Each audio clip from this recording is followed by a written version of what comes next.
tadi kan kita udah riset nih Mbak ya, udah riset komponen gajinya sesuai dengan input dari Mbak Eri dan range gajinya kita udah dapat. Ketika itu udah dapat, gimana etika terbaik bagi seorang pelamar untuk melakukan nego gaji ke rekruternya? Oke. Nomor satu sih tentu ya kalau bagaimana caranya kita harus menyampaikan dengan sopan dan santun. Gitu. Dan tolong tidak membawa alma mater Manapun. Dalam dan luar negeri. Yes. Jangan sampai saya tuh lulusan ini loh Pak, saya nggak terima di gaji segini. Itu tuh nggak banget ya. Iya, itu langsung. Kalau rekruter gimana ngelihat ada ilfil sih. Langsung red flag juga. Iyalah, ilfil sih. Bisa jadi ngerasa sangat-sangat superior ya dibanding orang lain ya. Padahal kan hakikatnya tanpa saya mengecilkan fresh grade, saya juga pernah jadi fresh grade. Kita tuh pada saat baru masuk kerja ya kita sebenarnya belum bisa apa-apa. Gitu. Kita tuh benar-benar zero ya, kalau kata Pertamina mulai dari nol gitu. Itulah yang terjadi. Jadi mau lulusan manapun sebenarnya nggak perlu diangkat ya. Gitu. Orang juga sudah bisa lihat dari ijazah kita, orang juga sudah melakukan penilaian pada ini kita ya, apa namanya, kualifikasi kita, range kemampuan kita ada di mana. Nah tapi jadi saya mau angkat itu adalah nomor satu sopan dan santun. Walau bagaimana kita newbie di situ, jadi sampaikanlah dengan kalimat yang baik tanpa muter-muter. Nah itu nomor satu. Asertif aja berarti. Asertif aja, maaf Bapak Ibu, saya boleh kan menego gaji? Kalau dia bilang nggak boleh itu hampir nggak ada. Kalau dia bilang nggak boleh, ya itu dia red flag. Nggak, maaf kami tidak dapat dinego. Saya pernah waktu itu. Oh pas jadi pelamar? Pelamar zaman dulu, lama banget lah ya. Itu tuh saya nanya, oh nggak bisa, ini saya red flag itu, saya nggak mau ambil. Udah jelas dia bilang kamu langsung diterima, tapi ya kamu harus terima gaji segini karena ya udah bagus mau dibayar. Oh saya nggak bisa. Oke, itu udah nggak mungkin. Nah berarti sampaikan dengan baik ketika maaf saya boleh menego gaji gitu. Oh ya boleh gitu. Saya ada nilai segini, ini kan pasti dia ada offering, makanya kita pengen nego. Saya ada offering segini. Nanti pasti dia akan bertanya, nggak bisa segini nih gitu. Nah tadi kan saya udah bilang di awal kita harus punya 3 range, range bawah, range menengah, range atas. Harapannya sih mainnya di 2 range atas tadi, menengah sama atas. Ya. Tapi kalau teman-teman ngerasa ini bagus banget perusahaannya, ini worth it banget buat pengalaman, silakan, tapi tidak di bawahnya range bawah. Range bawah itu apa sih? Range bawah itu tadi kebutuhan dasar itu tercukupi, minimal ongkos, makan, tempat tinggal.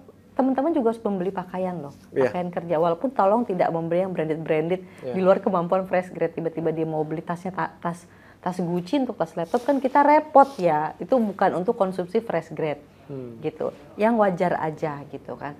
Nah tetap teman-teman juga punya lah basic itu. Teman-teman juga nggak bisa, oh semua mau dibeli saat gajian pertama. Enggak, semua tuh dicicil. Oh sekarang beli bajunya 2 dulu, nanti beli bajunya 2 lagi gitu kan, sampai satu titik. Nah itu pakai range bawah nggak apa-apa. Range bawah memungkinkan nggak Bu untuk punya investasi pendidikan tadi? Boleh, tapi mungkin tidak sebesar yang mungkin 3 atau 4 kali nge-saving udah bisa. Mungkin ini butuh 6 bulan baru kemudian bisa. Ya nggak apa-apa, itu range bawah, balik lagi harus ada yang worth it. Kenapa teman-teman mau sampai di range bawah? Berarti itu tempat worth it banget gitu. Nah itu yang membuat teman-teman menurut aku salah satu caranya ya, salah satu triknya. Terus ketika mereka pasti akan mereka mempertanyakan, kok mau digaji sebesar itu, emang kamu bisa apa? Nah mungkin teman-teman bisa menunjukkan saya punya pengalaman ini. Saya ngerasa saya bisa di sisi ini gitu. Jadi saya ngerasa saya nggak mulai dari nol banget gitu misalnya gitu kan. Jadi teman-teman selain juga sopan, teman-teman punya 3 range tadi untuk menjadi bahan negosiasi, teman-teman juga bisa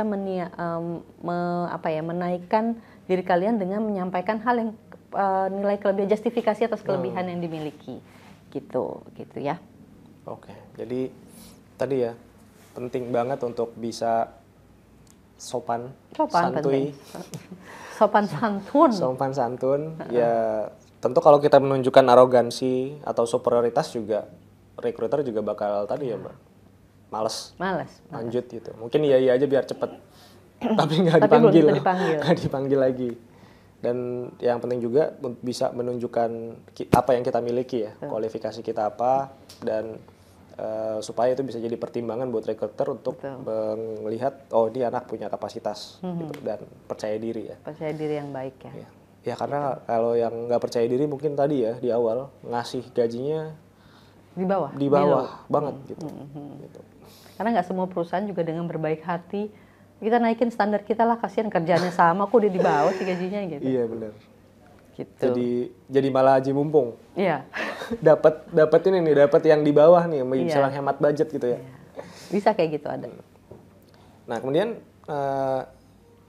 tadi ya, bagaimana kalau ada pelamar yang minta gaji di atas rata-rata standar? Tadi mungkin udah saya tanyain ke Mbak Eri di awal, tapi mungkin bisa dielaborate lagi nih Mbak. Gimana ya kalau misalkan ya mungkin entah ini yang fresh grade atau yang udah experience, itu bagaimana Mbak Eri melihat fenomena ini gitu? Yang di atas yang di atas. Jadi gini, kalau misalnya yang perlu diketahui teman-teman recruiter atau interviewee juga bahwa fresh graduate itu memang kayaknya masih ditarget untuk mencari pengalaman. Tapi bukan berarti tidak melakukan negosiasi gaji. Tapi memang negonya tidak selebar ketika punya pengalaman.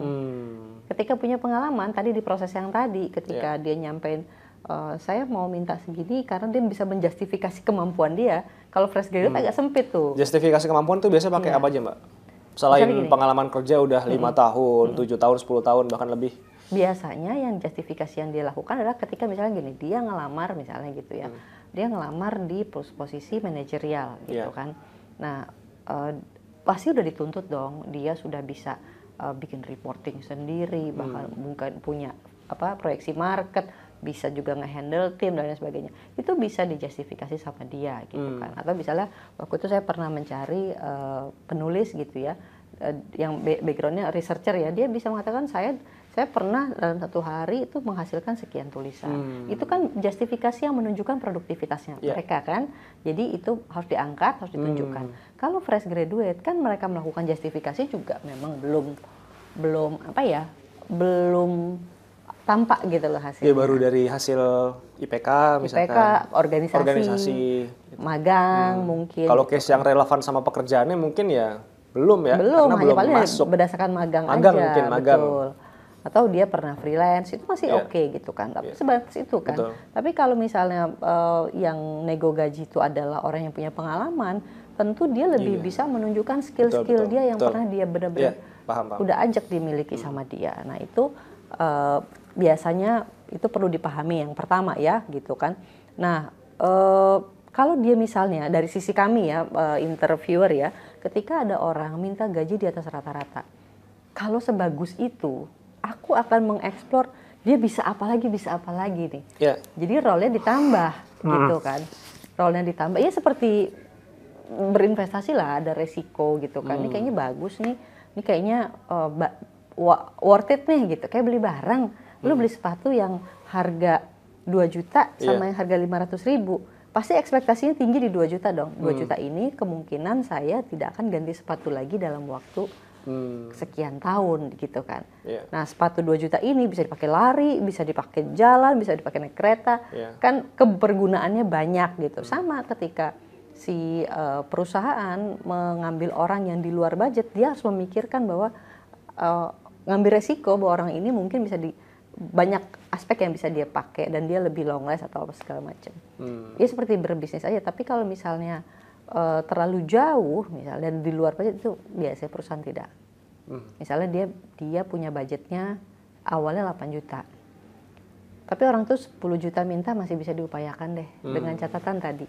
Tapi kalau dia sudah minta 16, 15 itu udah bye gitu. Kita juga harus let go walaupun itu bagus gitu. Kita cari yang sesuai dengan budget yang kita miliki. Gitu. Artinya kalau sebenarnya yang daftar, kalau recruiter ngelihat ini overspec nih, itu kayak ya emang nggak apa-apa nggak diambil gitu karena over dan lagi nggak dibutuhin posisi budget itu. kita untuk range gaji segitu, meskipun kita anggap wajar dia minta segitu, tapi kan kita emang budget yang ada bukan untuk yang speknya seperti itu. Itu ya udah ya. Berarti pelamar sedang mengapply di tempat yang mungkin kurang sesuai dengan nyarinya misalnya dia level manajerial. Kita nyarinya staff. Mau dia sebagus apapun ya kita nggak berani ambil. Bahkan misalnya nih orang manajerial level kemudian mau jadi staff, range gajinya masuk. Kita akan lihat kenapa ya? Kok downgrade gitu kan? Kita lihat apakah industrinya lebih kecil dari kita? Apakah skop perusahaan lebih kecil dari kita? Kalau lebih kecil biasanya wajar. Misalnya dari perusahaan menengah masuk ke perusahaan yang besar. Perusahaan besar ngelihat di sana di menengah dia manajer, di sini dia mau turun jadi supervisor, itu wajar. Dia ada lompatan masuk ke industri yang lebih gede, gitu. Tapi kalau sama, itu kita nanya, kenapa ya? Dia dikeluarin baik-baik apa enggak sih? Gitu. Jadi ke situ ininya ya? Karena ke sana. Pikirannya ini ya? Kok mau downgrade gitu? Kan orang jarang mau downgrade ya, gitu. Kecuali dia lintas pindah nih, misalnya dulunya dia manajer, katakanlah manajer keuangan, terus tiba-tiba mau jadi staff tapi HR gitu ya. Itu bisa jadi karena mungkin dia mau mencoba ini baru gitu. Itu bisa dipertimbangkan. Tapi kalau dari sejenis sih kita agak mempertanyakan why-nya ya, gitu. Jadi kalau di atas standar sebenarnya tadi saya katakan itu masih mungkin kami tetap ambil, tapi asal tidak melebihi standar budgetnya masing-masing. Budgetnya itu ada sama seperti teman-teman juga punya budget standar, menengah sama atas. Kami juga punya seperti itu, gitu. Nice, ini fruitful discussion dengan Mbak Eri seperti biasa ya. Nggak pernah bosan kalau ngobrol sama Mbak Eri. Waktu juga nggak terasa, udah habis di sesi kali ini. Dan tadi udah banyak ya yang disampaikan Mbak Eri itu, kalau menurut saya sih sangat-sangat berharga banget ya buat teman-teman fresh grade, karena kita jadi punya semacam checklist yang mesti kita lakukan ya untuk kalau mau. Pertama tadi nego gaji itu hal yang etis ya teman-teman. Sangat etis. Jadi nggak perlu khawatir untuk mengkomunikasikan hal tersebut kepada rekruter teman-teman. Dan tadi ya poin-poin riset itu penting banget, jadikan checklist apa saja yang harus diperhitungkan dalam komponen gaji. Dan yang penting ya teman-teman sopan ya, dan juga tetap percaya diri menyampaikan dengan asertif kepada rekruter. Betul. Nah mungkin sebelum kita menutup sesi saat ini, Mbak Eri ada closing statement nih, dari summary dari apa yang udah kita obrolin di sesi kali ini. Ya, terkait dengan nego gaji, saya kembali lagi mengatakan pada teman-teman, nego gaji itu adalah sesuatu yang sangat etis, itu haknya teman-teman. Tetapi bagi teman-teman yang masih baru mau memulai karir, mungkin gaji adalah bukan sesuatu yang paling utama. Karena tadi saya katakan, fresh grade itu range negosiasinya lebih pendek atau lebih sempit dibanding orang-orang yang sudah punya pengalaman. Jadi nomor satukanlah mencari pengalaman, prioritaskanlah pengalaman dan ilmu pengetahuan. Jadi itu dulu yang harus terpenuhi. Mungkin setelah 2 tahun teman-teman mungkin mengalami eskalasi skill, dan itulah baru membuat teman-teman memiliki range negosiasi yang lebih besar dan lebih luas gitu. Jadi itu penting. Dan berikutnya adalah tolong sopan dan santun saat teman-teman melakukan negosiasi gaji, karena proses negosiasi itu harus disampaikan dengan posisi yang menyenangkan, yang enak, sehingga lawan negosiasi kita juga tidak menutup pintu kesempatan gitu loh buat kita. Dari sesi itu aja sih, semoga berhasil teman-teman, lakukan riset baik-baik ya. Oke, terima kasih banyak.